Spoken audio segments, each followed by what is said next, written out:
points number 4, which so we have nothing to rise and report on. Brings us to the consent agenda. Motion by Director De Mayor, seconded by Director Mack. Anything wrong with the consent agenda? Nothing. Seeing nothing. Request all in favour, opposed, motion carries. No business arising from the minutes. I thought I did have, but I don't. Staff reports and other business. We have 7.1 CAO verbal update. So verbal update is just a heads up that the Britannia Beach Volunteer Firefighters Association is going to be working with Fortis and doing a drill, an emergency drill. There doesn't seem to be any impact on the public, but it's a really great way to exercise those really low probability, very high impact incidents that you wouldn't normally see. It's taking place around Area B. There will be comms going out from the communications department. However, it won't be, I'm told, not a large presence. It's an incredible opportunity, and again, making more connections and engagements with other businesses in the area that could potentially support response for emergencies.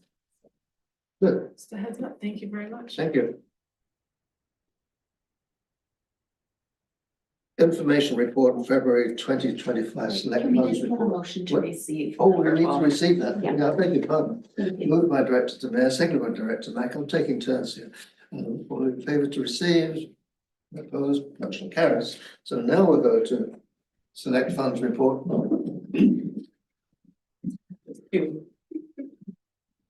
Yeah, Good morning. good morning. This is actually both the 2024 final and the first 2025 select funds report.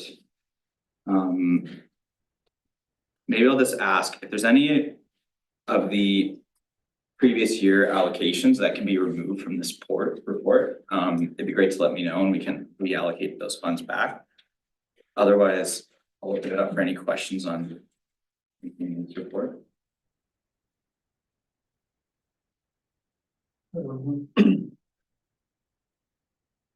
I hadn't thought about the, It doesn't have to be right now, but if there's anything that. yeah, I'll go through mine carefully, and if there is something, I'll Perfect. get to you. Okay, thank you.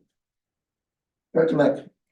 So the balances that are shown here, balance of funds not spent or committed, say with the general select or any of the other ones, that's from last year, not with this year's funds added. In the 2025 report, that includes this year's funds added. Okay.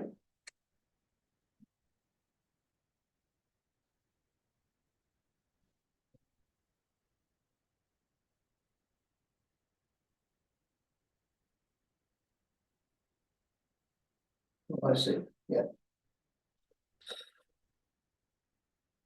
Yeah, I guess, There's two. There's the 2024 and then the 2025. yeah, so, but even so, balance of funds not spent or committed, there's not a whole lot of money in general select, is there? There's only 14,538.43. Like, to me, that just doesn't seem like very much. If we wanted to do something out of general select, we're really limited with how much is there.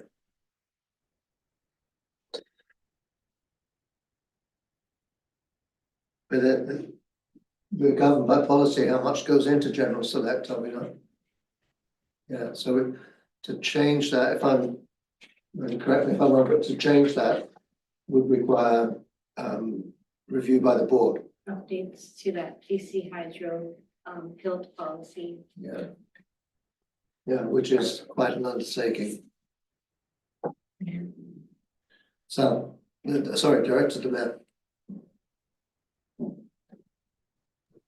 I guess the question is, what would it take? And currently, there's a good portion of the tilt that comes from BC Hydro that goes to general government and planning. So we know general government this year was quite high, but what would it take to take 10,000 from planning and put it into an extra for this year, take it and put it into the general select.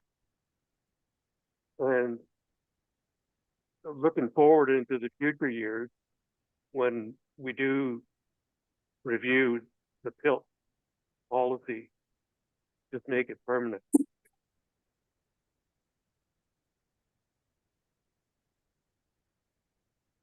So, yeah, so the question is, what would it take to be able to do that? For this year, take 10,000 from planning, where the PILT goes to planning, and I think they get around 300,000 something, and put it into the general select.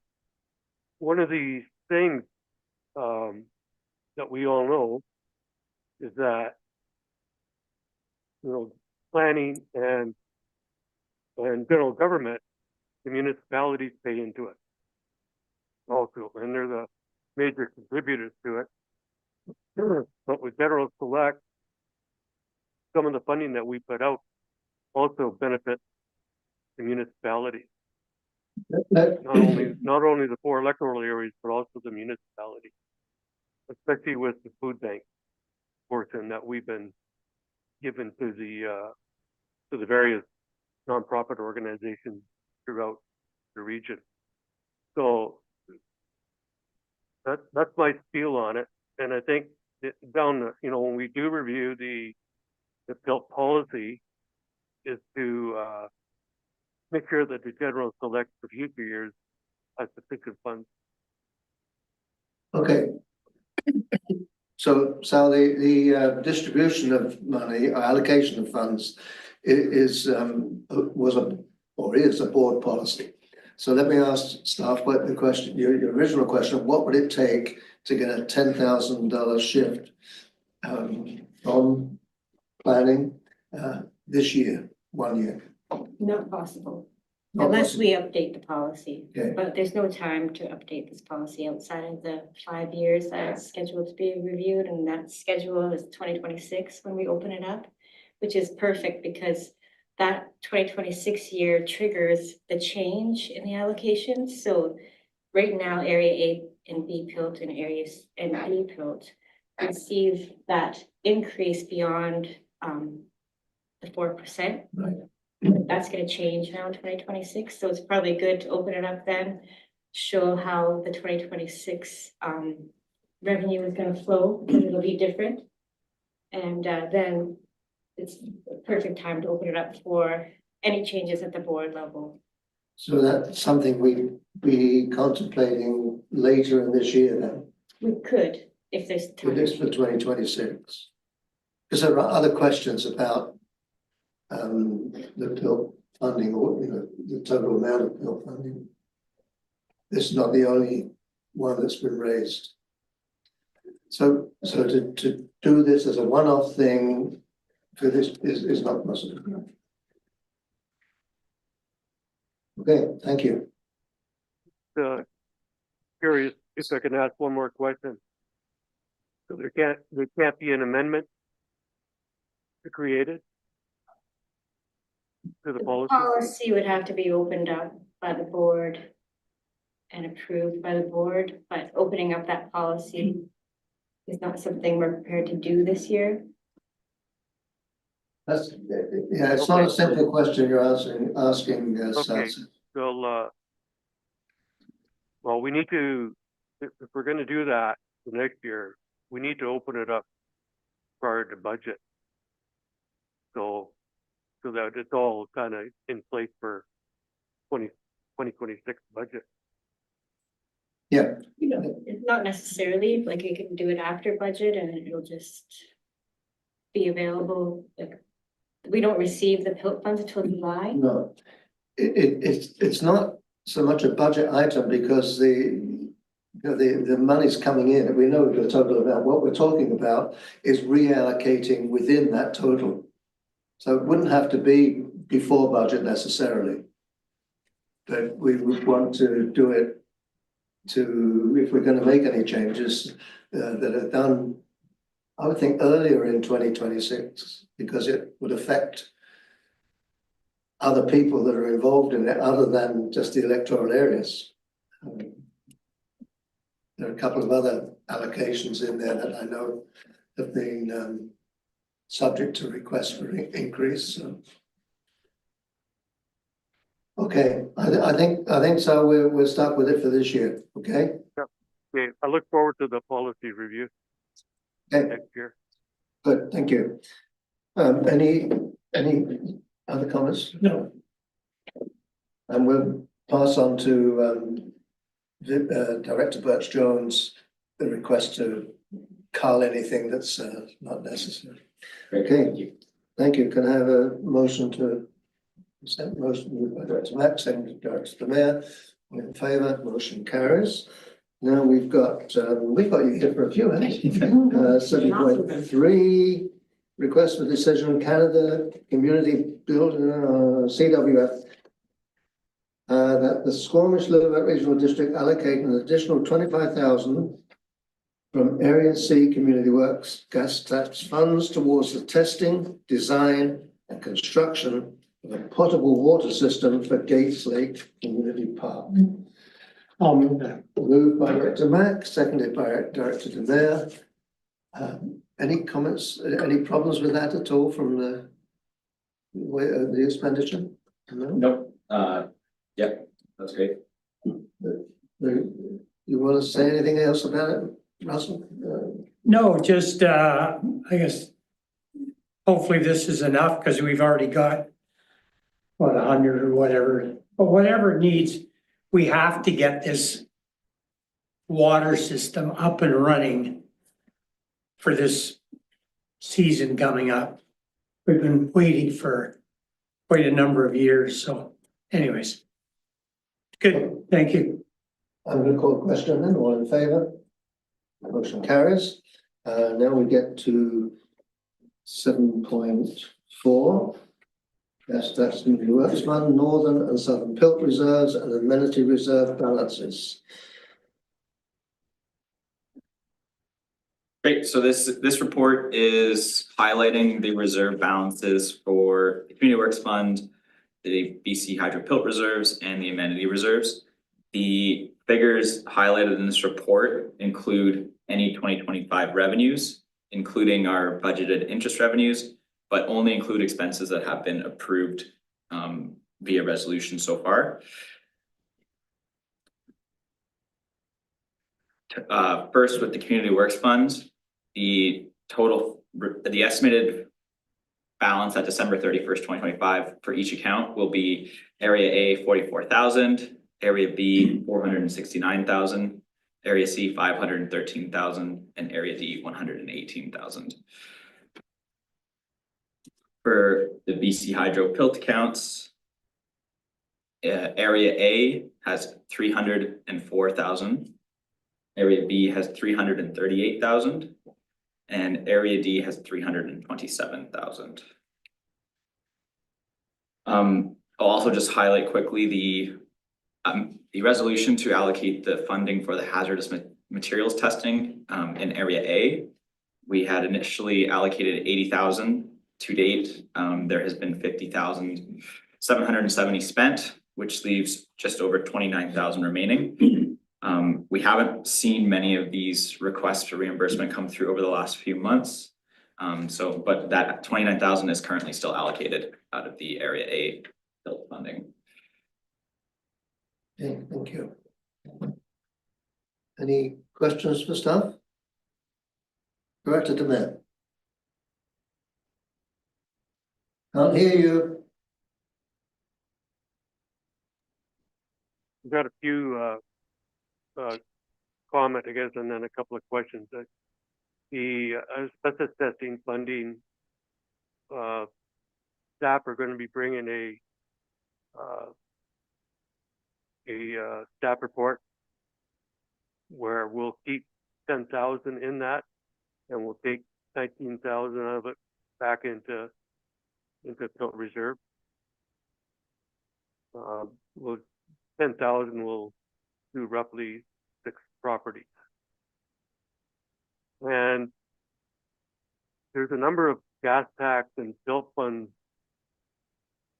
that are projects that were done starting in 2022 through 2024 that still are not complete, and there's still funding left in them. Some of them haven't been touched.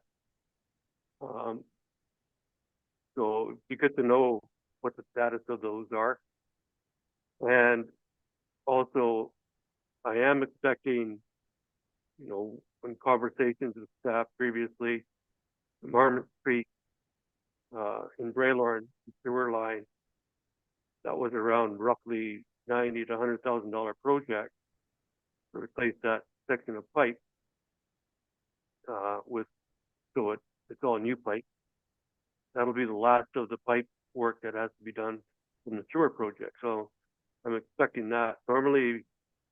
Usually around this time, I'm starting to get requests from utilities on funding for some of these tax services, like transportation, Goldbridge Water, Braylorn Water, Braylorn Sewer.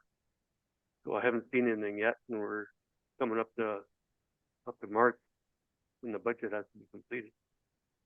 So that's all. Thank you. Yeah.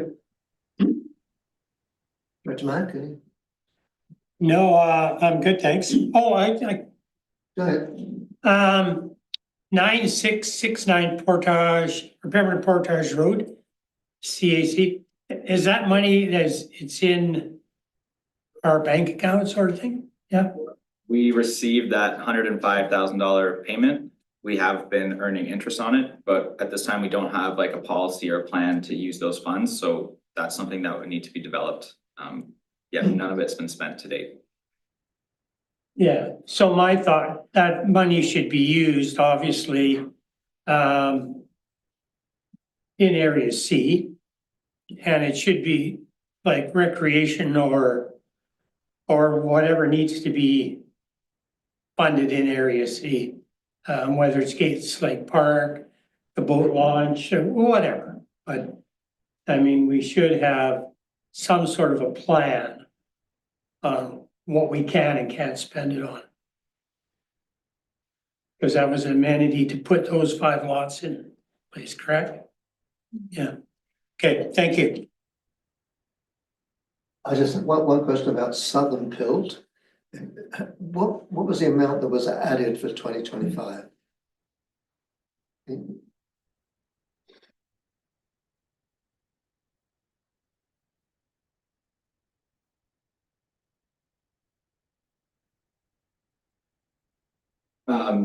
The revenue from was 153,426. Which 25, so that wouldn't necessarily be the same for 2026 though. When we do the review of Pilt, that would be looked at. Okay, I was asking because Mayor Herford asked me, and I didn't know the answer. So thank you. Anything else?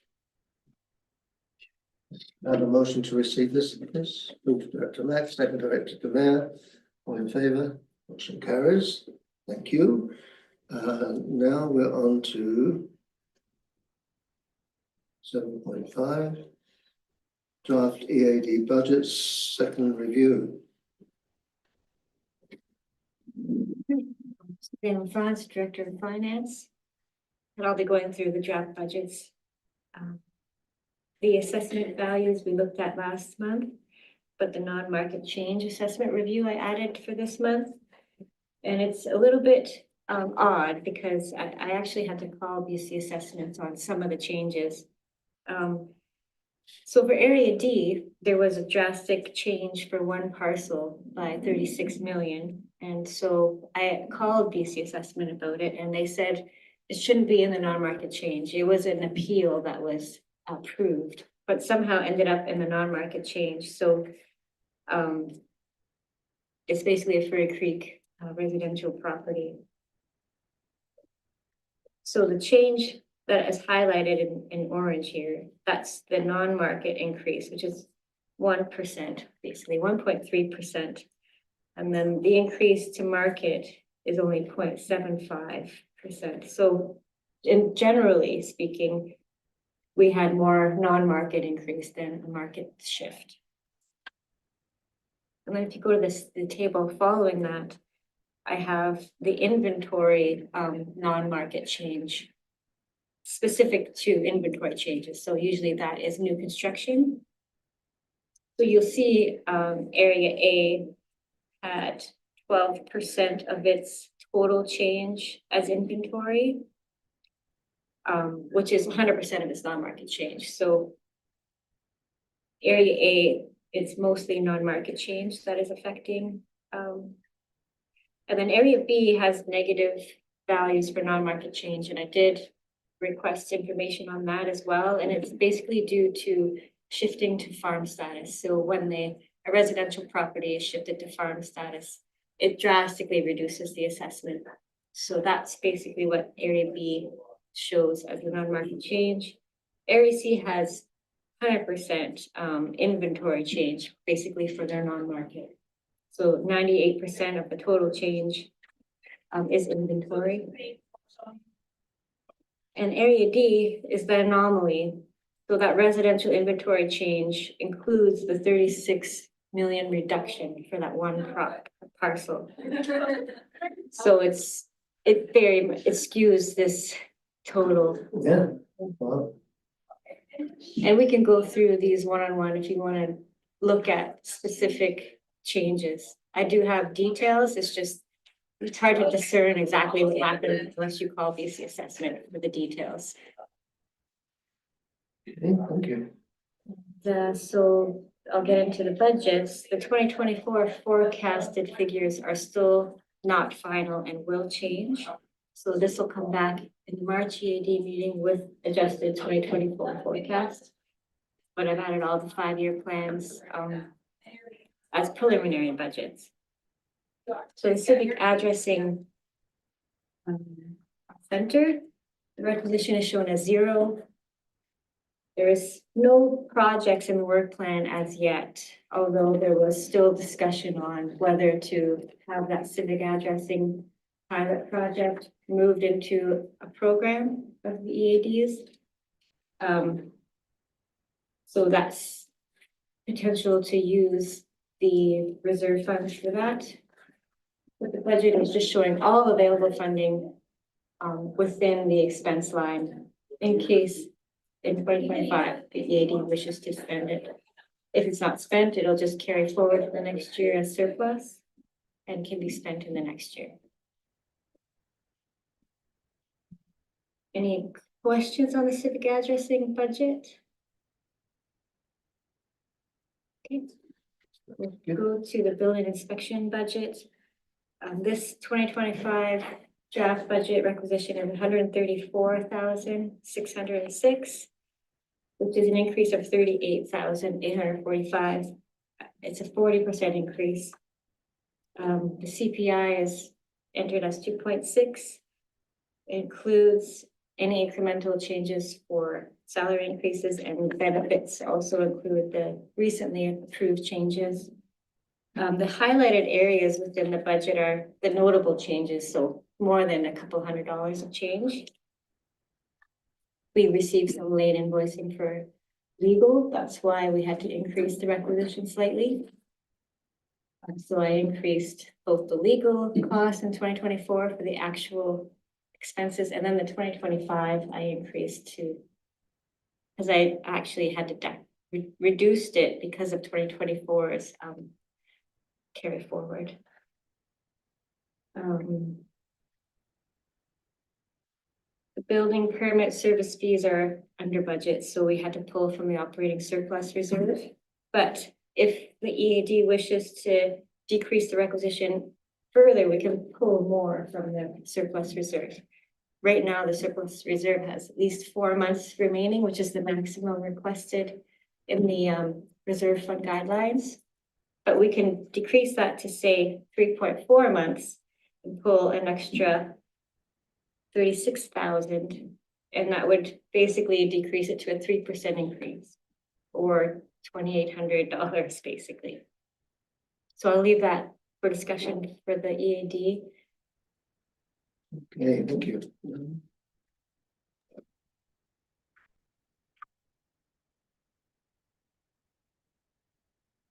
You going to comment on that now? I would be in favor of decreasing that tax. So, Director Demir? I but Director Demand, I like the report that you did. Start of this presentation, and I agree that we take that 36,000 from reserve and utilize it. So I'll make that motion. move Director Demand, second Director Demand. I've already commented, I'm in favor of it, so any other comments? Call the question, sorry, go ahead, Director Demand. No, I've got a comment after. Go ahead, make the comment. Okay, the last 2 years average was 299,000 on building permits issued. What is anticipated moving forward for this year? That's what happened last year. We didn't get enough funds. Building permits, not enough building permits to budget. So we're budgeting again almost $300,000, and just wondering if the the building services, if they look into it and anticipate that much again. Yeah, so it's always a guesstimate. There is no way to know how many building applications we're gonna receive. So far, it's been slow. Kim has mentioned that it's been slower than normal. But all we can do is guess with the budget. Yeah. And then we have that operating surplus reserve to pull from when we're short. Okay, which is what we're doing. And when the times are good, put it back into the reserve. Right? Exactly. Okay, thank you. Thank you, Director Demand. Call the question now, all in favor? Opposed, motion carries. Okay, thank you. Yes. Next one. I just wanted to mention the 5-year plans are added, but you will notice the 2026 requisitions drastically increased because I'm not allowed to budget for a surplus carry forward. So this is assuming no surplus revenue coming in. That's why the requisition is kind of offsetting that. We'll go to the next budget, which is the elections UBCM budget. It is exactly the same as was shown last time. It has a transfer to the elections reserve for the elections that are happening in 2026. And it also includes the UBCM convention costs estimated for all 4 members to be participating in. Any questions on this cost center? No. Great. No.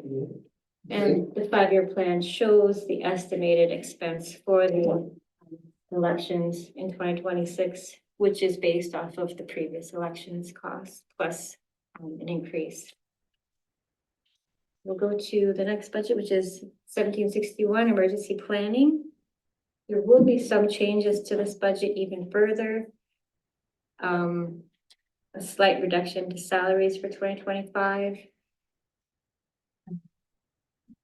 I added an additional amount for leave being taken, but that leave is unpaid, so I'm gonna reduce it slightly for the next go around. The salaries also include annual increases, and the benefits include those approved changes. The notable changes are highlighted in yellow in the budget. And the fire modernization project, which was 80,000, has now been decreased to 40,000 because it's been pushed to 2 phases. So 40,000 will be in 2025, 40,000 will be in 2026, and it showed in the 5-year plan as such. and that saved a little bit of requisition for this year. Anything else to note? I think that's all the changes. Oh, for discussion, if you want to see a further decrease to this requisition, we could reduce the transfer to the emergency planning reserve. So there is a transfer to the emergency planning reserve currently of $38,211, and that is to just meet the 2-month mark for the reserve guidelines, but we can push this, we can reduce it and meet the guidelines in 2026 without any issue. So I'll leave that for discussion with the EAD if they want to decrease it a little further. Okay, thank you. Dr. Mack. Have we considered or after our last discussion about putting money forward for a vehicle for the fire chief? A dedicated vehicle? No, it's not in this budget. Should it be? If you want to increase the requisition to pay for that vehicle, Well, I'd like to have it in there just to have the discussion. You know, because if we keep kicking this thing down the road, then that individual. Like I look at that, he's the fire chief for the whole regional district. He needs to get around to the whole regional district. So right now, he has to use his own vehicle. And I think that he's kind of he does it, but he's reluctant because I think that he needs to be out and about more, meeting with these departments, right? That's the whole idea of having a regional fire chief, so that he can assist them with their departments.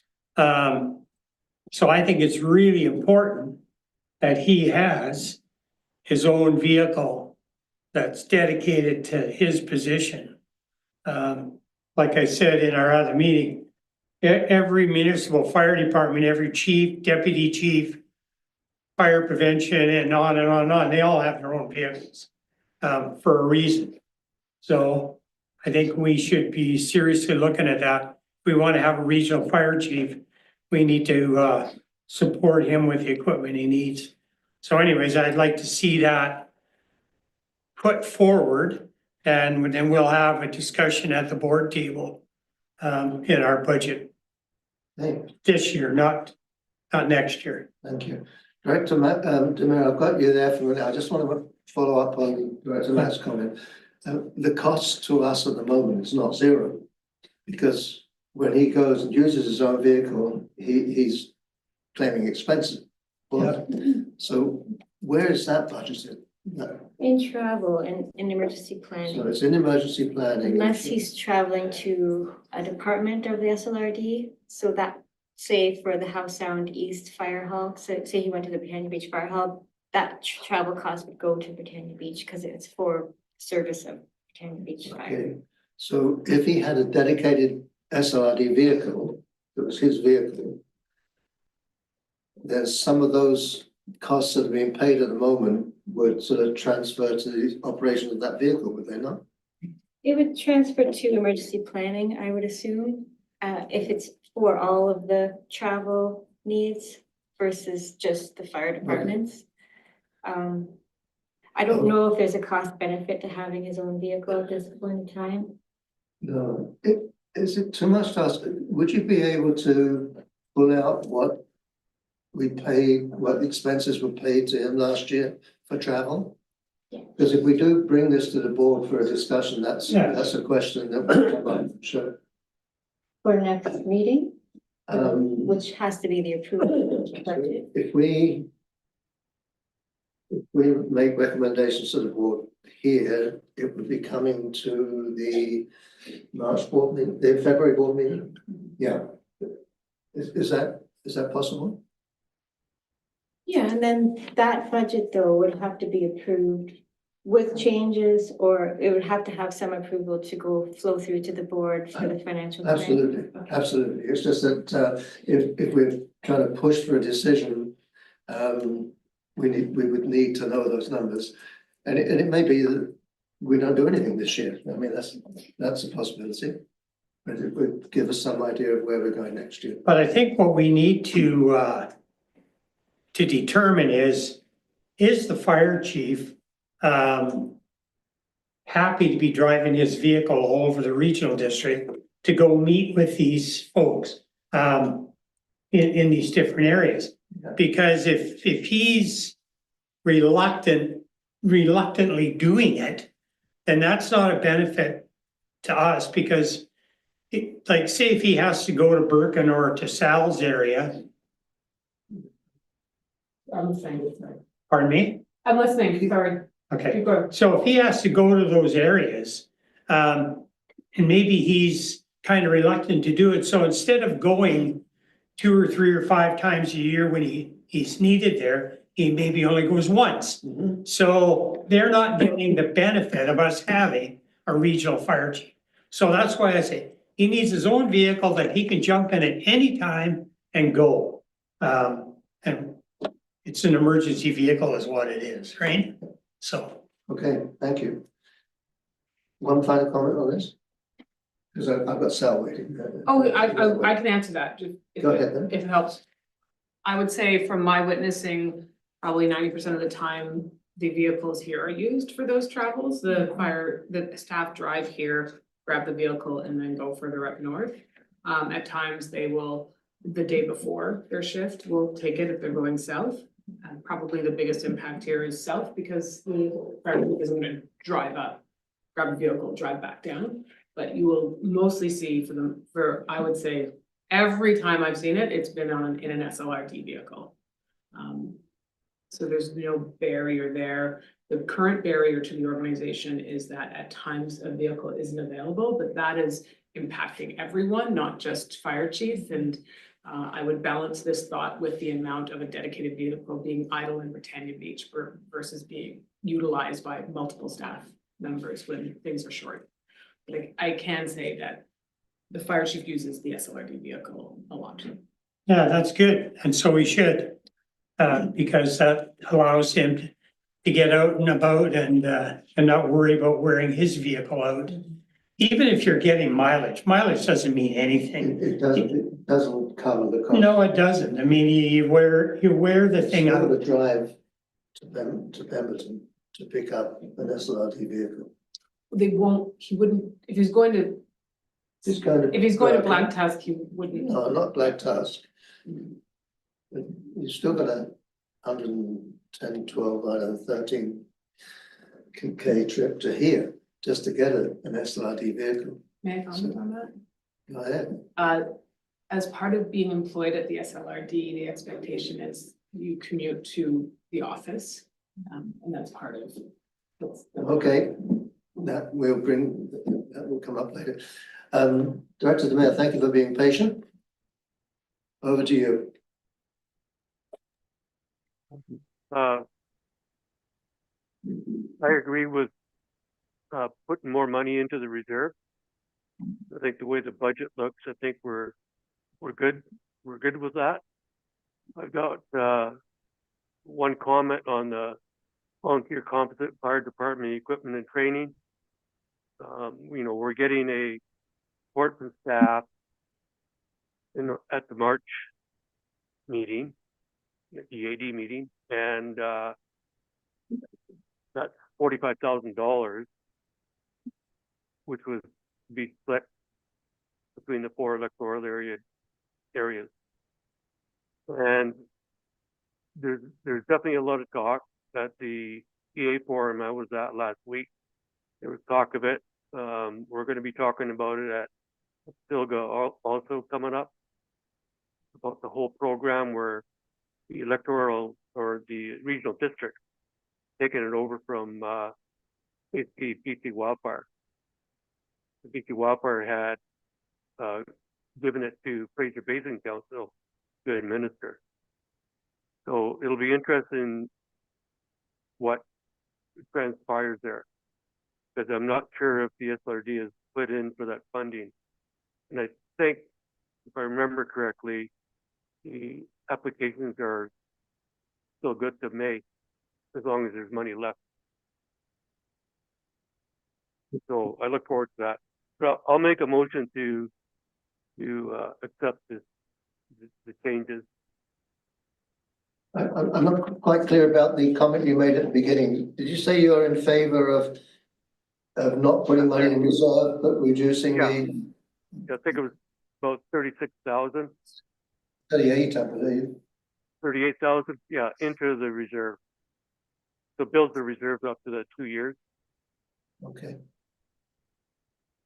Suzanne? Right now, the increase is 27,000, so we wouldn't need the full 36 from the transfer to reserve, so I'll just pull 27,000, so it'll be a flat increase. Is that? So you'll pull 27,000 from reserve, and the effect of that, To reduce the transfer, and reduce then the requisition would be basically flat to last year. okay. Does that suit you, Director Demers? I thought, if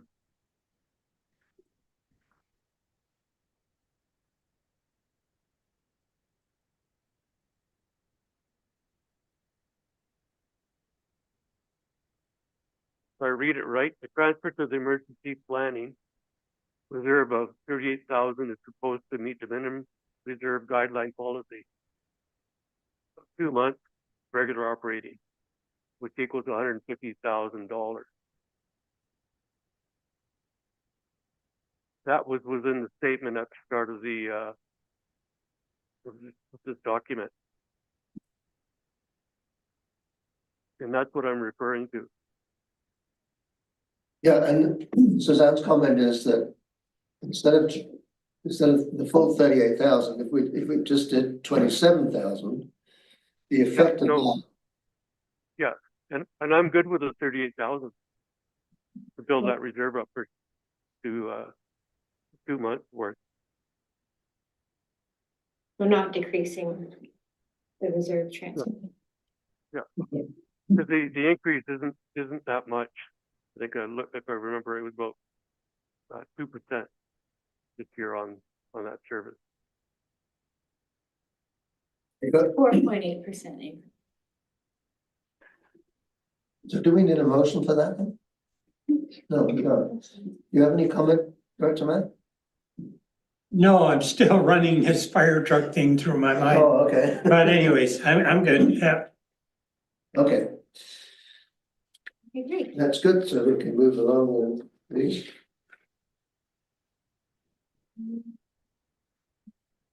We want a resolution to insert the potential truck purchase into the budget for March. I think we probably should, Yeah. and then that will sort of make it, that will pass through to the board then, wouldn't it? But we need a resolution that says what? The recommendation. A recommendation? Yeah, the resolution be that staff consider the options. So that. Yeah. Yeah, that's basically what we want to hear, I think. So the wording for the resolution could be that staff would report back with some options regarding the purchase of a dedicated vehicle for the fire chief. I think that leaves it open enough. Will give us the information we need. Director Mack.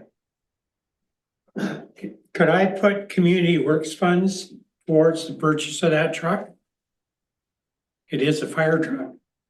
It's not a fire truck though, that's gonna go fight fires. Well, yeah, look at the ones down here. The chief's truck and the deputy chief's pickups, they're equipped to fight fires. Like, Leave that for Colin to review, being the community works funds expert now. I can look into that off the top of my head. I don't know if I've seen anything that clarified the definition of a fire truck between what would be a staff vehicle.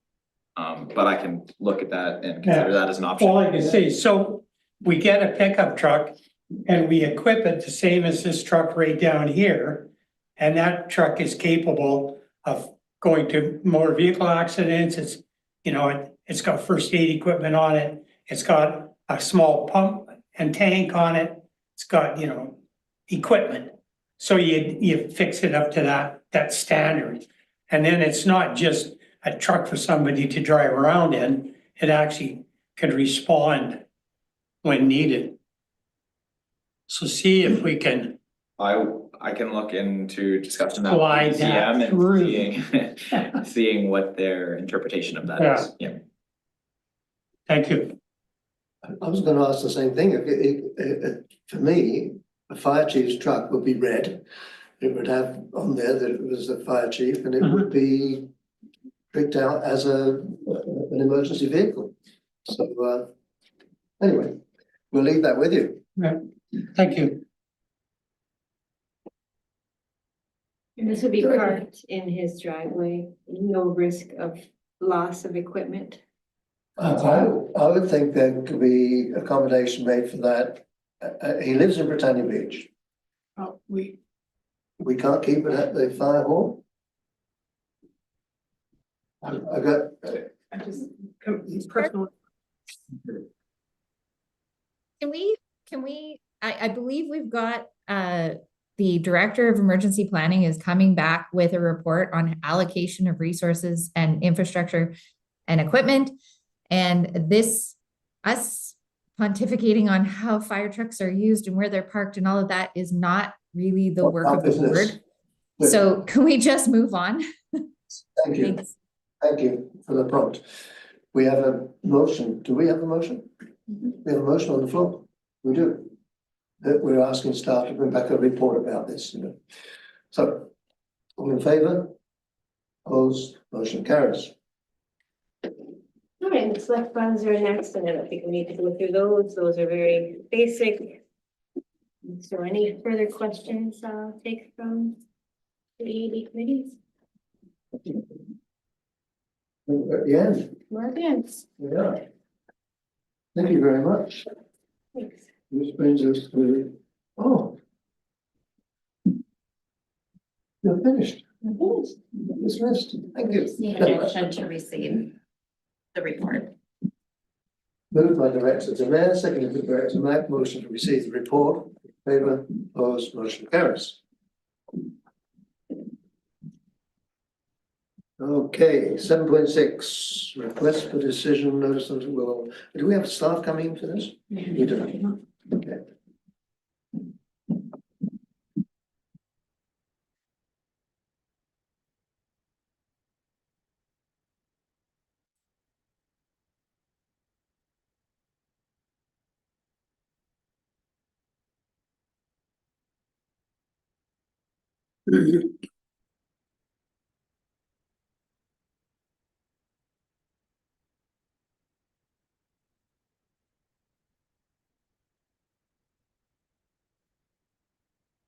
Thanks for sitting there patiently. 5 minutes in an hour. Let's do a 5-minute break. Please, thank you. We'll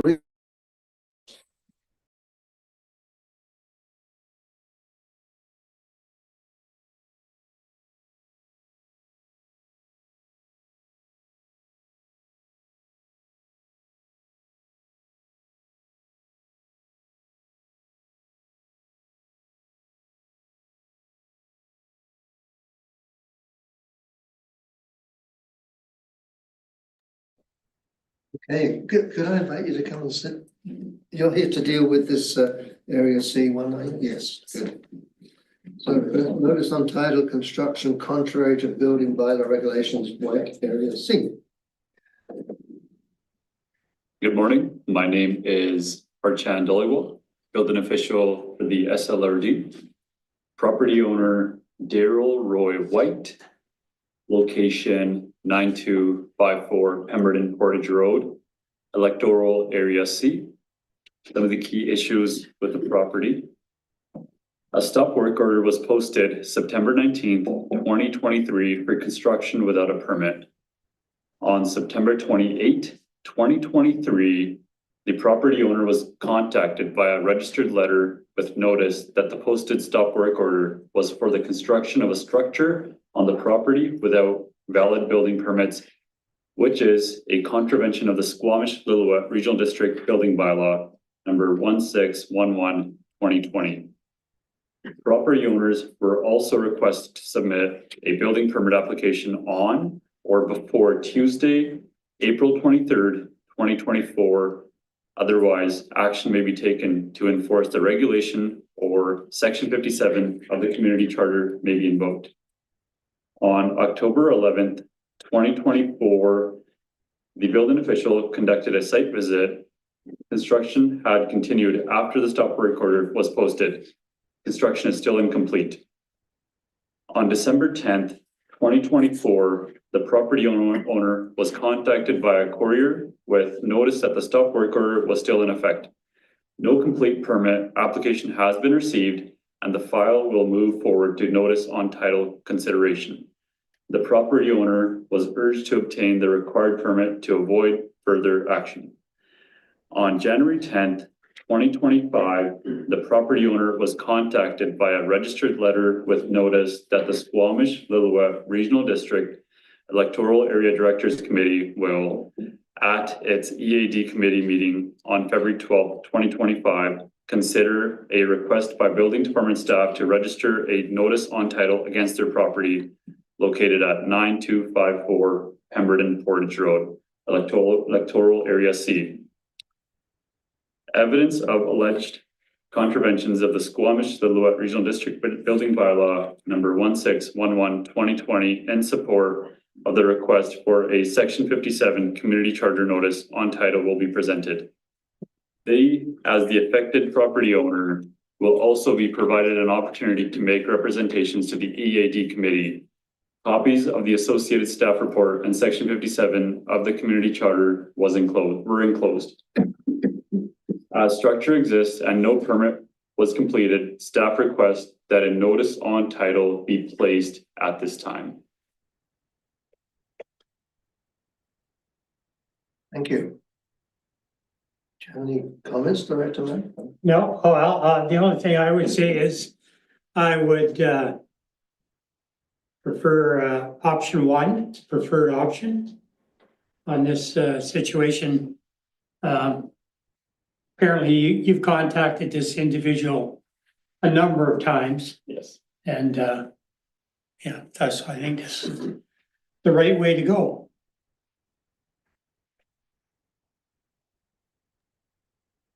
I'll second it. Sorry, seconded, Director Mayor, thank you. I have a question. So if they're not here today, they've chosen not to come, I guess. If they just continue to ignore the stop work, what is it, anything else we can do? Well, I'm Please do. Laura Scarlett, planning and building clerk. I guess the other option is if you wanted to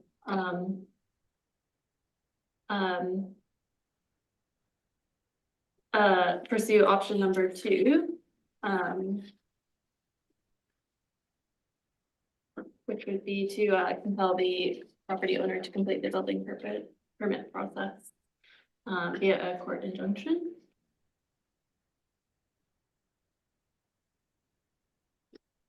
That's something we could consider. We could even consider that today if we wanted to. That's, Yeah, the only thing, once we start doing the court injunctions and such, that can get very expensive and time consuming. yeah. And I think you still end up in the same place. Yeah. So Through the chair, I believe, am I correct that the stop work order is for a tiny home, like an incomplete tiny home on the subject property? I'm just trying to understand the scale of the Yeah. infraction and whether an injunction is a worthwhile use of time and resources. So it's a relatively small structure and it doesn't appear to be used like inhabited at this time, is that correct?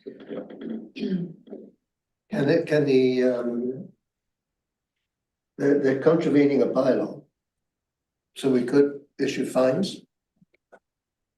Because clearly they're not paying any attention to us at the moment.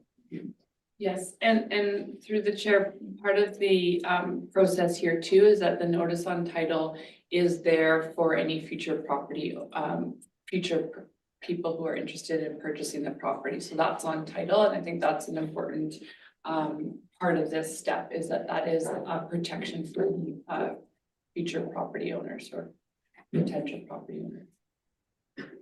Thank you.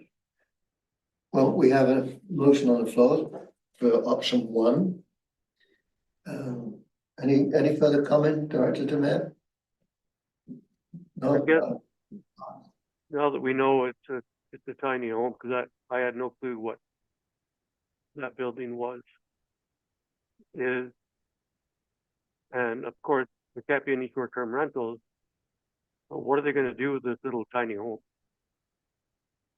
So that's something for us to be concerned about in the future. Right now. Yeah. Bless you. Yeah. Right now, we have this motion for option one, which I've lost now. There it is. Just to file a section 57 community charter notice in the land title office with respect to the property. And with the property owner able to apply to have notice removed once the contravention has been resolved. No further comment. I'll call the question. All in favour? Motion carries.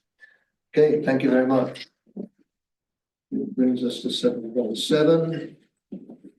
Request for decision, Britannia Beach, SLRD Area D, Lillooet. Anna's joining us for that one. It doesn't actually mention in the report that this is an SLRD property, does it? I don't think it does, anyway.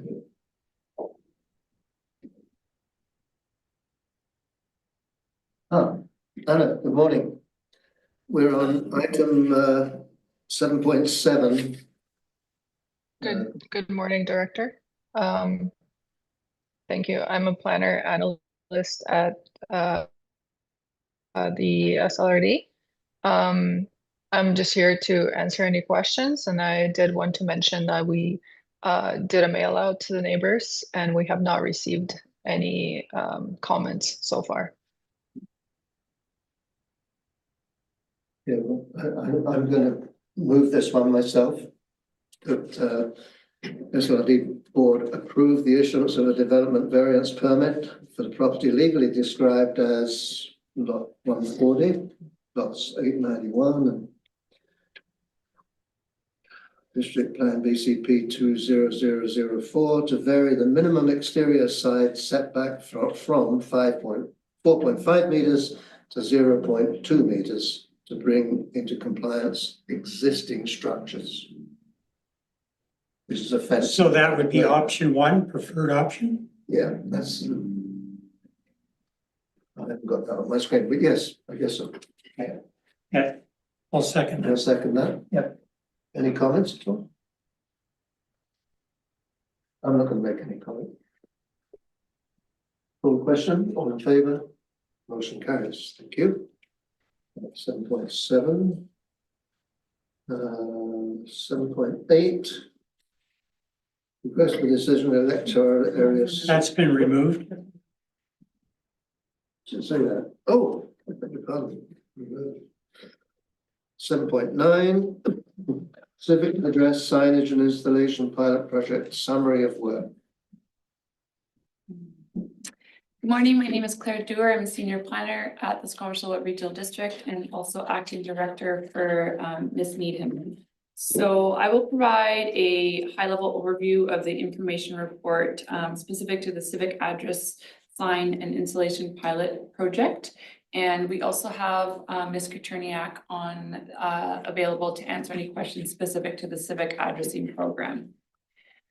So a total of 30 signs were produced and installed along the Highline Road, including Ponderosa and McGilvery Falls communities. The cost of the project was about $9,500 or about $318 per sign that was installed, and approximately 40 hours of staff work went into this project. I will note that these funds were from the electoral area B select fund, B and C select funds as per a November 2023 resolution. And this report is following up on a January 15th, 2025 resolution. I also wanted to note that SRD staff have updated the civic addressing information on the SRD website to communicate the importance of civic addressing for emergency response and delivery of services, and to clarify the ability of property owners to apply for civic addresses for vacant properties as well as non-vacant properties. So that has been improvements coming out of this pilot project. So in terms of the SRD civic addressing bylaw, the SRD is responsible for assigning civic addresses to all homes and businesses, as well as vacant parcels if requested in the 4 electoral areas. Under the regulatory bylaw, the property owner is responsible to properly and permanently affix a civic address sign to any building that has been assigned a civic address within 90 days of receiving notification from the regional district, and that the property owner may elect to request on a cost recovery basis that the regional district apply to this, that the regional district supply a civic address sign. We do not have a fee for issuing a civic address generally. So I think that provides important context to this overall pilot project. Other important context is the protective and emergency service considerations that go into sign installation.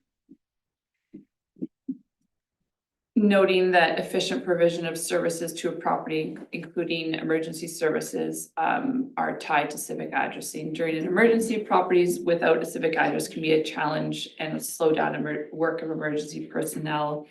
The need for posted civic addressing was highlighted as a learning opportunity from the Casper Creek wildfire response. If we look at the potential for installing signs in the rest of the SRD, staff have provided a table that provides a breakdown of vacant and non-vacant parcels in the SLRD, and this is excluding the communities of Furry Creek, Britannia, Pinecrest, Black Tusk, Alridge, and Wedgwoods, which have their own building schemes and signage requirements. So we have provided a bit of an estimated cost to implement a civic addressing program throughout the SRD, which is as per the board recommendation. And assuming a larger number of installations, we believe that the cost per sign could be reduced to $250 per property. If we look at covering all private residential and non-vacant properties at $250 per sign, we're looking at $400,702. And then we have also provided a breakdown by electoral area, if that's of interest to the electoral area directors. We know that there may be grants for such a project, but this has not been investigated at this time, and there may also be an opportunity to utilize community works funds for this work if we can demonstrate the benefits for safety measures. In terms of next steps, we have recently updated the website with additional information around civic addressing. Staff will continue to seek ways to communicate to the public the sign installation requirements associated with civic addressing. Staff will explore updates to the fees bylaw to cover administrative costs associated with civic addressing applications similar to other regional districts, including the potential to include sign installation as part of the civic address application process or service. And staff will bring back a phased approach for a larger civic address sign installation project, exploring how to connect the civic addressing process fee to sign installation costs and to make displaying civic address numbers mandatory for public safety emergency response. We also note the opportunity to research and apply for grants to cover the cost of sign installation. So that is an update, and I'm happy to take any questions the committee may have. Questions? Director Matt first. So do you think that there are grants available to proceed with this? Like full, because otherwise we're looking at what, $472,000. I think this is really important, but if there's grants available, that would make it a lot more interesting to me. Thank you. So through the chair, staff have not researched what grants may or may not be available. And grants could either be coming from sort of more of a protective services lens or a planning lens. I think this work crosses both of those departments. As mentioned, the Community Works and Services Fund could be an option. And I wanted to mention with the numbers, we do not know how many properties have installed their own signage. So that is with the, if we're looking at all of the potential to cover all properties in the SRD, I guess there is the benefit in having consistent signage. I think one of the disclaimers with this, the numbers in this information is that some property owners may have already installed their own sign, and we have no way of knowing that. Thank you. Go to the man.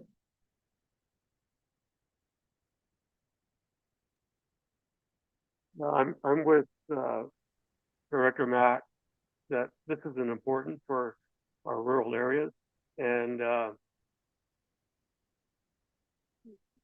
mentioned before, I've seen it where not having addresses has delayed help. I think with next gen 911 and a combination of these signs, we're going to be at a better place. So I would like staff to research grant funding for a project like this. Thank you.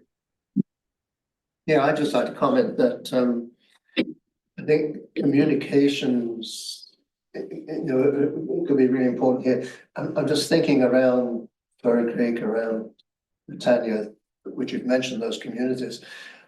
Some houses have a very clear number displayed and others don't. So I suspect that most homeowners are not thinking about the emergency services part of it. It's kind of, oh, it's a small community, everybody knows where I live. And not even everybody in the community knows that, let alone emergency service. So if we can give some thought to communicate, what would you call it, public relations or whatever you want to call it, to get people thinking about that emergency service part of this and encouraging them to put their own signs in. I know that when I owned a house, I get in a townhouse, but it's all numbered. So when I owned a house, I wanted to have my number displayed and made sure it was, but not everybody feels the same with this.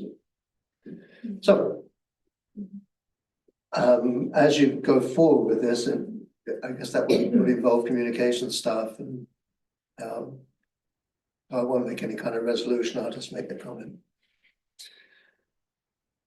Any other questions or comments? No, in that case, can we have a motion to receive, moved by Director Mack, seconded by Director Demare? Do we need a motion to have staff look at grant funding? It could be a recommendation to the board. To motion. It can be a recommendation to the board to request.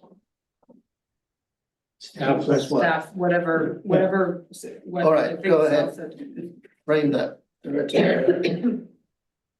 To recommend to the board that Recommendation to the board that staff look into the grant funding for civic addressing signs for the Victoria area. seconded by Director Mack. Call the question, all in favour? Opposed, motion carries. So do I also need a motion to receive them? Yes. Yes, I do. Moved by Director Mack, seconded by Director Demare to receive this report. All in favour? Opposed, that motion carries. Good, thank you. Which brings us now to request for funding Wedcliffe's community playground.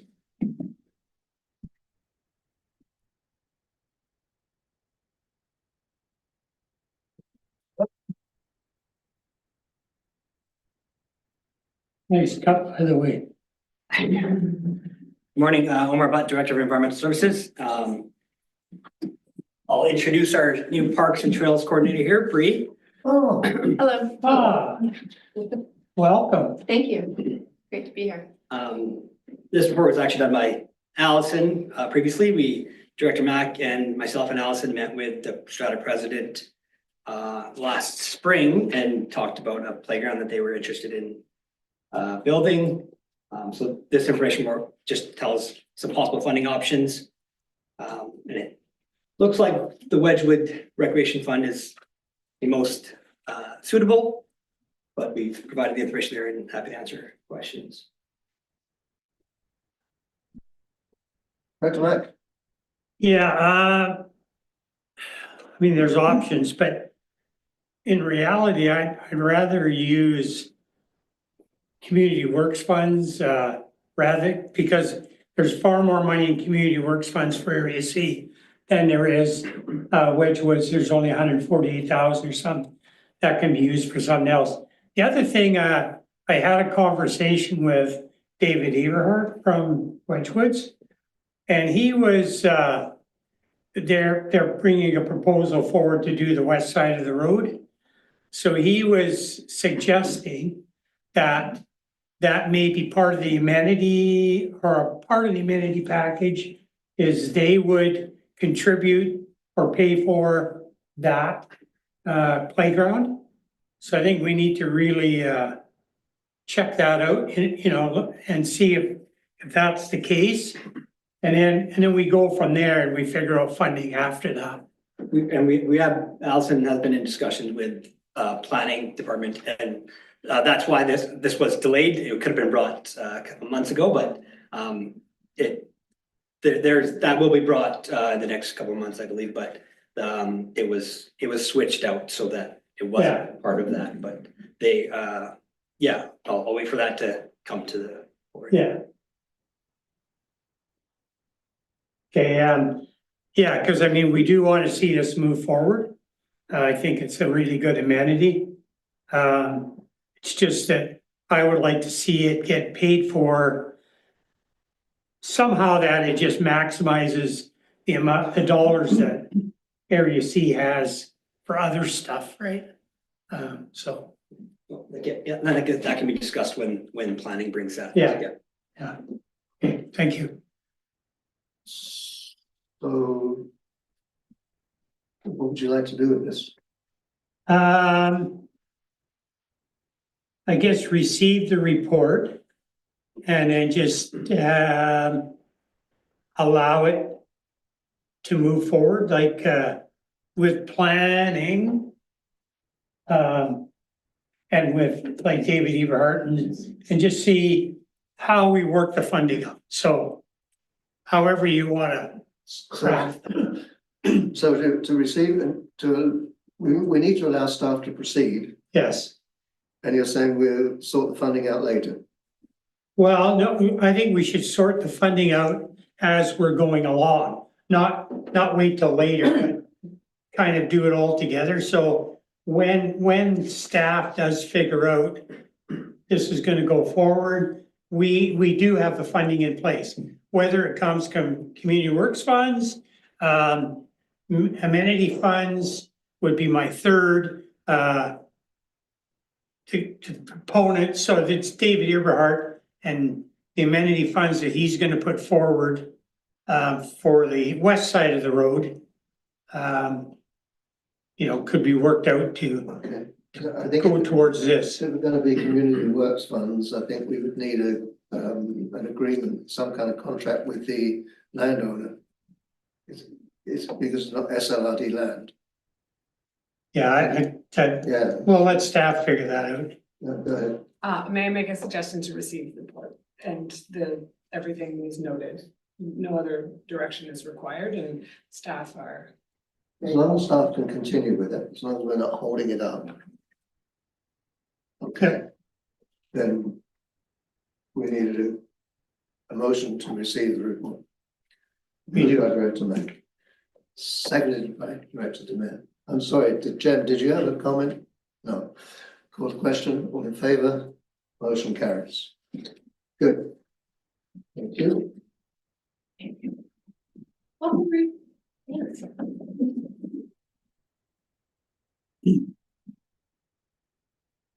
Okay, director's reports, 8.1.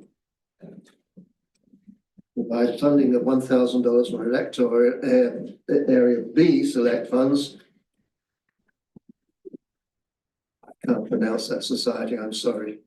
I don't know the second part. Can you say that for me? I think what we can do is move forward in discussion on this. Our grandmother to support cross-cultural learning and foster positive relationships in the community. I'll move that on Vivian's behalf. Thank you. Seconded by Director Demare. Do we need to discuss it at all? Other than to say it looks like a great idea? No? One question, all in favour, motion carries. Active Transportation and Highways, Area B, Director Birch Jones, recommending to the board to write a letter of advocacy to the Ministry of Transportation and Transit regarding improving the highway shoulders in the Lillooet area to allow for safe cycling and walkways. And I'll move that on Vivian's behalf. Thank you. Seconded by Director Demare. Any comments? No, I've got a question. All in favour, motion carries. Delegation of authority, PILT and amenities funds that the EAD committee recommends to the SRD board that decisions regarding the disbursement of PILT funds in Area A and Area B be delegated to the EAD committee and dealt with in the same manner as select funds. Second resolution is that the EAD committee recommends to the SRD board that decisions regarding the disbursement of amenities funds in areas C and D be delegated to the EAD committee and dealt with in the same manner as select funds. Well, I wrote up some rationale for that, if you want me to comment on it. But, no, makes perfect sense to me. yeah, I just want to see if Sal's. Can we move both at once? Can we move both at once? We can. Okay, I'll move them both. You'll move them both, and so Director Demare will second them both. But did you have a comment? There's already a second motion on the floor, so A second motion? if I may make a comment outside of process. There are some concerns on staff time for this and the long list of bylaws and policies that need to be updated that have been prioritized already by the board and policy committee. And I will be bringing that to the board, and I just wanted to give you a heads up on that, and we had discussed that. And not support this, it's the immediacy of clarification for the immediacy of it would be helpful. I would suggest, I thought about that, I wasn't in full agreement with our CAO when we had that discussion. I would suggest that we maybe add to the motion that this be put in place as a pilot project for the next year, so it can stand. In my view, it can stand separate from. It doesn't require policy direct amendments at this time. It wouldn't necessarily need it anyway. And it would add to staff time if we have to go in and review the whole policy and change it. We took it as a pilot project and ran it through 2025 and then reconsidered. It doesn't affect built funds allocations, which are going to be reviewed in 2026 anyway. And it cuts out a little bit of bureaucracy. It cuts out a little bit of red tape. It makes it smoother to move these things forward. In my view, if staff can go directly from EAD to actioning amenities funds and PILT funds, then that saves some time because it doesn't have to be added to the agenda for the board. It doesn't have to go into the board minutes. But more importantly, there's a 2-week delay for whoever's requesting the funds. And why? It doesn't necessarily, I don't think it's necessary that there is that delay. Yeah, I could go on forever about this. We're making a recommendation to the board and we'll see what the board has to say about it. I completely agree with you, and I think that the most important thing is if the EAD directors feel that this is a more expedient way to move things along, then staff should make that happen. Because it's the EAD directors that are affected, not staff. I mean, staff have to put some time into it, fine and dandy. That's what they get paid for. So I think that we need to kind of bring this, some of these old policies that have been in place forever. It was just a way, in my mind, of getting the board involved in every decision. And there's decisions that the board does not need to be involved in, because all it is, it comes, so we say that extra 2 weeks to prolong it. It comes to the board table. There's no real discussion about anything. It's just brought forward and everybody says yay and so yeah, it's just, I think at some point in time, the board of the day felt they wanted to be involved in making decisions and all the money that's moving around. But when it's amenity funds and PILT funds, that's directly related to electorate areas. And I don't think we need to take it to the board. Okay. Mr. Ford. Chair Ford, sorry. No, I'm a director here. And I also acknowledge that I am an ex officio at this committee, and I do not have a vote here. I sit here because I feel it's important to understand the sentiments of the area directors and how these policies and how businesses moved forward to the board table. I do want to say that the whole board cares about the whole budget and how PILT money and select funds and amenity funds are spent is within the fiduciary responsibility of the whole board. And every member of the board needs to participate in that, in those decisions. Now, in the past, I think there are many small contributions from these different buckets of cash spent on every decision is important, but the size of the decision is relative to the issue. And to say that the board has just sort of rubber stamped everything that's come from EAD, maybe that's how it's been. And I think that's an issue of governance. And I think that that's something for us to discuss as a board. You know, a $200 expense, maybe there's delegated authority to the CAO for small expenses like that, so that we're not spending board time on those, but they all add up, and the responsibilities really lies with the whole board. So I don't want to take anything away from what you're saying, but I do want to point out that we all have a fiduciary responsibility to how these monies are spent. And so that's why it comes to the board. I'm open to having this conversation at the whole board level. And I'm not suggesting that, you know, that there is a time and place for delegated authority. But it does matter to all of us. We each have a responsibility to every area director and every area citizen. And I want to let you know that we take that seriously. Thank you. And I'd just like to respond to that in that this in no way takes away any responsibility or obligation of the board.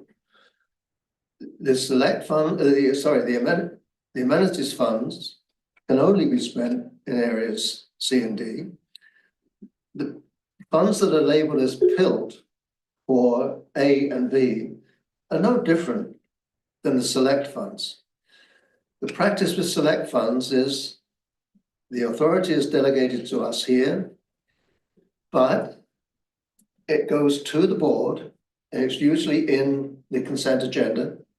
The board has an opportunity to question any of those expenditures. That's what would happen with these. Any amenities funds that we spent or the PILT in A and B would be included in the minutes of this meeting that go to the board. And any board member at any time can pull something off the consent agenda and question how that funding has been spent. I just don't see, based on the last 10 years, I did make the comment that amenities funds expenditures and PILT funds expenditures have never been discussed. They come up as a motion at the board table. It's moved, seconded, all in favor, boom, it's done. Because I think board members recognize that those decisions, once they've been through EAD, that we as EAD directors have confidence in our financial staff. Not often, but I have phoned Suzanne and said, I want to spend this much money. Can it come from amenities? Can it come from select? Where, how should I do that? We get that kind of advice. And if we don't get the advice and we bring something to the table and we've made a mistake and Suzanne says, no, it cannot be spent that way, that happens at the EAD level. So I don't think we're putting the board at any kind of risk in terms of their fiduciary responsibility. I assume that every board member reads the consent agenda, and if they see that Area D has just spent $30,000 on something for we just did a $25,000 allocation to support the Squamish Library. That went, nobody questioned that. If they wanted to question it, they could have done, and I would have been prepared to discuss it. And if the whole board had passed a resolution to say they weren't in favor of it, then it wouldn't have been spent. Well, it hasn't been spent, but it wouldn't have been allocated. So I think that these are relatively small amounts, and they are no different to the select funds other than the way they're named and labeled. So I don't think we're putting the board in any danger at all in terms of their responsibilities. So we have a motion on the floor. This is coming as a recommendation to the board, and the board will have full opportunity to discuss it at that time. I've got Sal, and then I did have Sal. Okay. It's in the mountains. Go ahead. I just want to make a clarification on the pilot project. Any changes to delegated authorities will require updates to bylaw and policies. I can ask staff to see if there's any option to open it up to making pilot projects an exception. As staff understand right now, no, any changes would require a change to bylaw and policy. I just wanted to clarify that. Okay. Because Fine. it was said, and then that's one give you that clarity was there. The board can decide what they want to do with that. Okay. So, Sal, sorry, there you're back. Thank you. Well, I had to close the line. Sunny here. Anyway, just following up on Director Ford's comment. The bill funding goes to the SLRD. And you get portioned out. Each one of the municipalities also gets bill funding. And some of them actually get funding for school taxes also, which electoral areas don't get. And I look at the district of Lillooet gets some of our funding, of the bill funding. And we have no control over what they spend their bill funding on, even though it's SLRD bill funding. So I think a good conversation on this whole topic really needs to be reviewed and discussed on especially with the PIL funding. And I think, we talked about PIL funding review, which will be coming up in next year. I think some really good conversations can be had there also.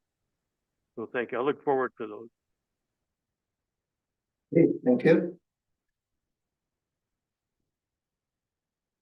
Any further comments? No, in that case, I'll call the question. All in favor? Opposed? Motion carries. 8.4, direct date of December meeting. Now that's me, the suggestion is that the regular December meeting of the EAD committee be rescheduled from Monday, December the 1st to Wednesday, December the 3rd. I did bring this up at the board meeting, but it didn't go anywhere. It was moved to Monday, December the 1st, because the board meeting had been moved from its regular, sort of its normal place to December the 10th. And so the EAD committee was moved to the 1st just to give a couple of extra days to give staff the time to prepare between EAD and board. At our last board meeting, we moved the December meeting back to the 17th, or up to the 17th. 17th and 18th, yep. Yeah, 17th and 18th. So we could have the EAD committee meeting on its regular Wednesday time. It's still, and that's a normal 2 week gap between EAD and the board. And I'm quite selfish. I don't like meetings on a Monday because especially an EAD meeting, because that means I've got to work over the weekend to prep for it. And I don't want to do that. I want to schedule Monday as my prep day and have the meeting on Wednesday. So there you go. I'll second that. You'll second that. Good. Yeah, go ahead. Operations detail. This will impact the policy committee, which is scheduled at that same time on that Wednesday. So the policy committee will also need to be changed. The impact is just, again, Russell's favorite word, the bureaucracy of notifying the public, putting all our multiple points of notification changes to all our communication pieces. And that would happen, that change would be happening by staff twice for this and to move the policy committee. I believe do we need a motion for the policy committee at the policy committee? Yeah, so we'll have to then. What time is the policy committee scheduled for? 10 a.m. 10 a.m. So you could. Do them both on one day, possibly.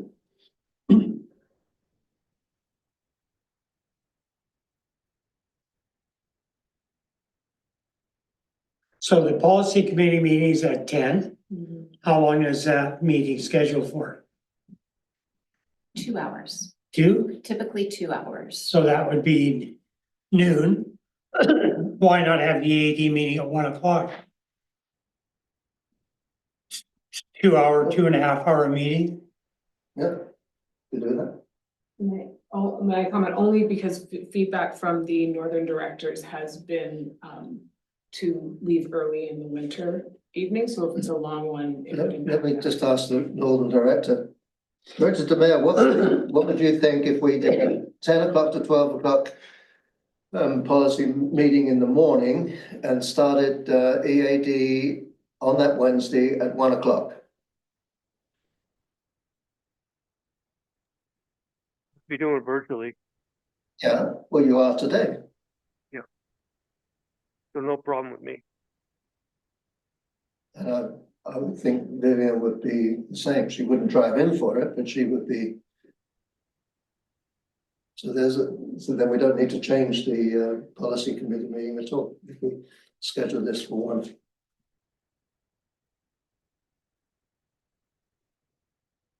Okay, well, we have a motion on the floor. It's been seconded. Any other comments?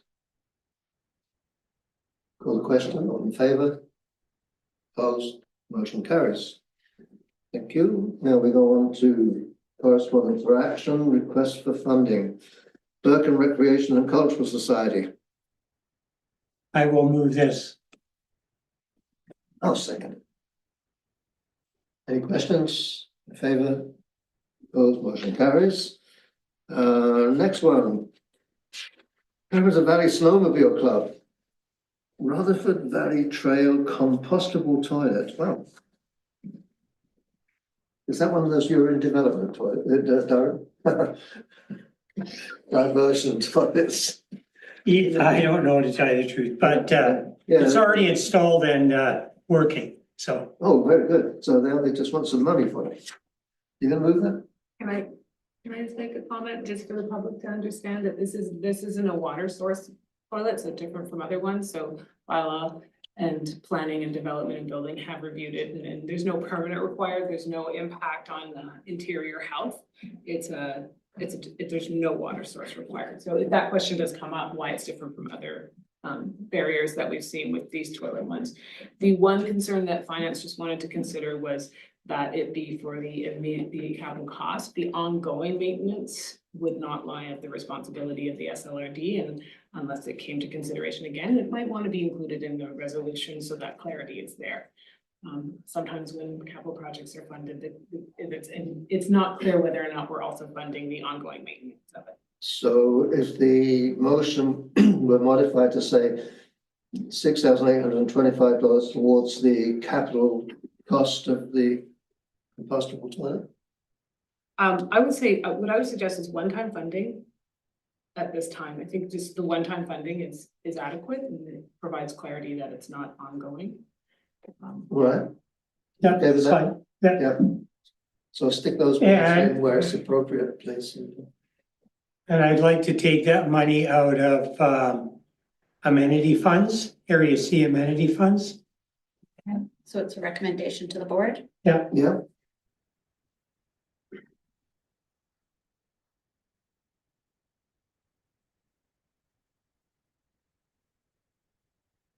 okay, I'll call the Okay. question, all in favour, opposed, motion carries. Thank you. 9.4, request of funding, Brevka writing retreat.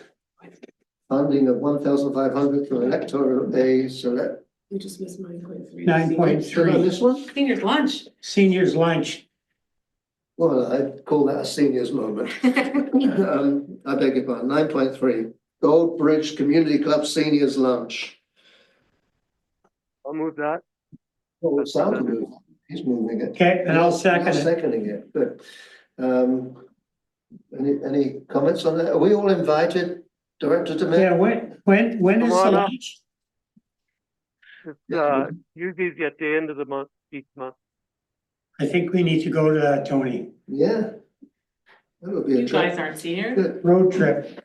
okay. Come on up. Opposed, motion carries. Good, now we've got a 9.4, Brevka. Select fund towards mining for gold, Bridge River Valley Writers Retreat. I'll have to declare a conflict of interest as my wife is on BRVCA board and my daughter is an employee of the BRVCA.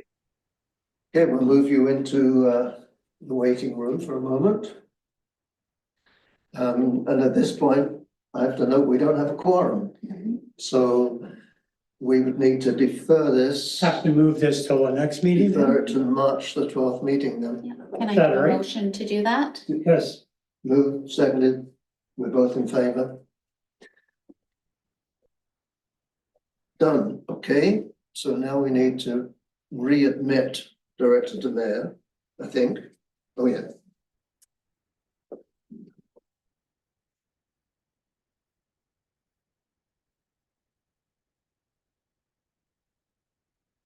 Okay, 9.5, request for funding VC Center for Disease Control and Lillooet Nation. So we want VCCDC request funding to support a health and cultural event in partnership with Lillooet Nation to be held in July 25 in Hampton Valley. Go ahead. So my question is, this is only for Lillooet Nation. Correct? It's not for the general population to attend?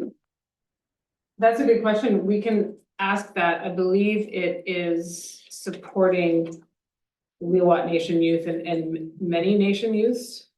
So it is supporting youth connection learning, cultural learning. We did reach out. We haven't heard back yet about a specific fund because understanding that $200,000 is not. 200,000, yeah. Right. The attempt to raise that was noted, but not the ask. And at this point, I would say it's up to the area directors and this group to decide on the amount. Or if you'd like more information on it, there's a lot of information in the letter. If you'd like. Yeah, I read it, and the thing I didn't see, but it just struck me as it was strictly for native participation. And it wasn't for the general, public, so to speak. And the 200,000, when I saw that, I went, oh, that's interesting. Because I certainly don't, Area C doesn't have that kind of money for one project. So if I was to put money towards this event, it would come from Area C select funds. And I would be looking at $2,500 to go towards their fundraising. In the letter, it definitely says, health program and cultural knowledge for the benefit of both community members and members of visiting nations. So it is all Indigenous participation. The question I had about this is, BC CDC, that's a government office, is it not? Is it a government entity? And my question was is that a legitimate sort of expense for us? And I'd want Suzanne to look at that. Yeah, everything that was passed here still has to go through the qualifications. And ensuring that they're a nonprofit, et cetera. That's. Because the BC Center for Disease Control is the provincial government. Yeah. Yeah. And they're the ones asking for the money. It just seemed a bit odd to me. Yeah. I'm not opposed to the idea. Yeah. I'm not opposed to the idea of supporting the Lillooet Nation, but it just seemed odd that a government agency was asking for support.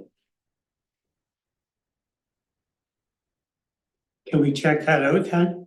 We can check out the qualifications. Pardon me? Well, yes, we will. What we can do, the choice is to defer it to another meeting, or the choice is to approve it, knowing that the qualifications, it would not, if it didn't meet the qualifications, it would not be paid. Okay.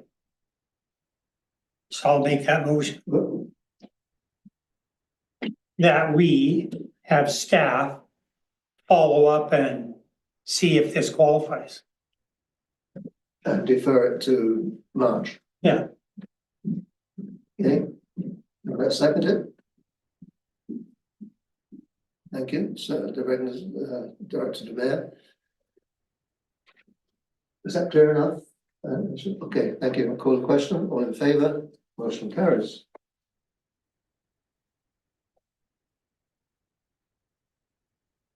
Okay, decision on additional late business. I have an item that I would like us to discuss, and it's regarding building the agenda. So I need a motion to allow that to be added as 11.3 in late business. I'll move that. Moved by Director Mack. Second, Director DeMayor. For the question, all in favour? Motion carries. Okay, so that will become 11.3. Late business. Request for funding, Lillooet Food Matters, CD Sunday Rec Centre rental fees. Okay, so we've got Lillooet Food Matters request funding of $659 to cover the rental costs of Lillooet Rec Centre for the 15th anniversary of CD Sunday event to be on March the 9th, 2025. Now I honestly can't remember whether there's any reference to Director Birch Jones in this request. Just gonna look at it.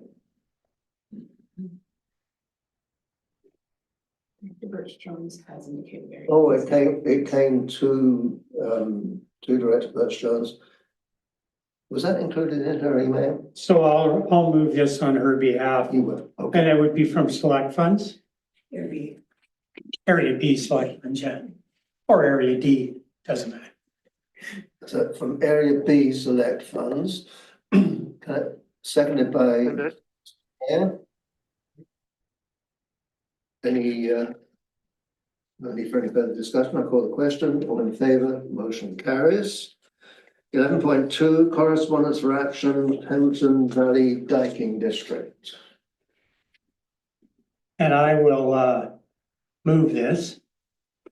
And go ahead. Thank you. Just a point of clarity, it would still be reviewed by the Pemberton Emergency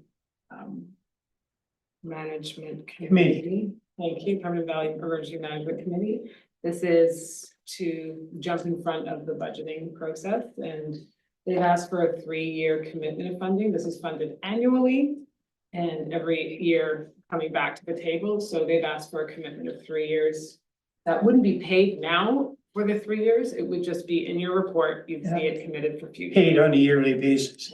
Yeah. Whatever they, yeah. So anyways, I in full agreement with that. And I would like that money to come out of Area C. I'm gonna say Community Works Funds, whether it can or can't, I don't know. And if not, then Area C amenity funds. May I make a point that historically it's been paid through select funds, I was told, so perhaps we. I'd rather not use select funds. Cause I don't have a lot of select funds. I only have 60,000. I've already spent 3 on the Easter egg fun time. So when you start taking it off, I have far more money in the other accounts. So, And it is a community, you know, seems to me to be a community works. It's diking.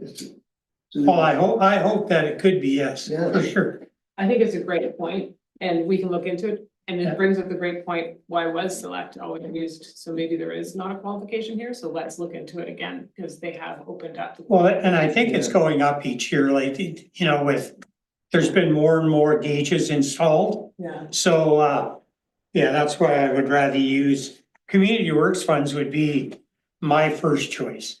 Second choice will be amenity funds. So either way, it would be a recommendation to the board. Yep, Okay. yeah, Okay, so that's the motion, yes. seconded by Director DeBear, nodding there, putting his hand up. Okay. So that should give enough direction to find that shooting. Good, thank you. Call the question. All in favour, motion carries. 11 points. Yours. What happened there? Oh, I flipped the page, I put it in the wrong place.